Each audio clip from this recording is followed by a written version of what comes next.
চকরিয়া ও পেকুয়ায় আইনশৃঙ্খলা অবনতির আতঙ্কে আছেন এলাকার জনগণ। কক্সবাজারের চকরিয়া ও পেকুজায় আইনশৃঙ্খলার অবনতির কারণে আতঙ্কিত এলাকার জনগণ।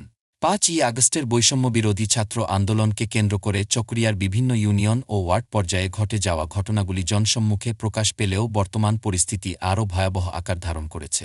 প্রতিটি এলাকায় দোকানপাট, ব্যবসায়ী প্রতিষ্ঠান ও পথচারীরা আতঙ্কের মধ্যে জীবনযাপন করছেন। যেকোনো সময় দুর্বৃত্ত সন্ত্রাসী বাহিনী ও চোর ডাকাতের আক্রমণের ভয়ে তারা শঙ্কিত। ইতিমধ্যে অনেক জায়গায় খুন, ধর্ষণ, ভূমি দখল ও মৎস্য ঘের দখলের মতো ঘটনা ঘটেছে। এছাড়াও হঠাৎ করে সংঘবদ্ধ ডাকাত দল এসে লুটপাট চালিয়ে অনেকের বাড়িঘর লুণ্ঠন করে নিয়ে গেছে। এ বিষয়ে প্রশাসনের অভিযান চললেও পরিস্থিতি নিয়ন্ত্রণে আনা সম্ভব হচ্ছে না। কিছু কিছু জায়গায় অপরাধী ধরা পড়লেও বিভিন্ন দলের সাইনবোর্ড ব্যবহার করে তদবিরের মাধ্যমে তাদের ছেড়ে দেওয়া হচ্ছে। দিন দিন আইনশৃঙ্খলা বাহিনী ও আইনগত ব্যবস্থা ব্যর্থ হওয়ায় পরিস্থিতি তলানিতে পৌঁছেছে। এতে সন্ত্রাসীরা আরও সক্রিয় হয়ে উঠছে। এ বিষয়ে সচেতন মহল দাবি করছেন, শীঘ্রই আইনশৃঙ্খলা বাহিনীকে প্রতিটি ইউনিয়ন ও থানা পর্যায়ে তাদের ইউনিট বৃদ্ধি করে সাধারণ জনগণের নিরাপত্তা নিশ্চিত করতে কার্যকরী পদক্ষেপ নেওয়া উচিত।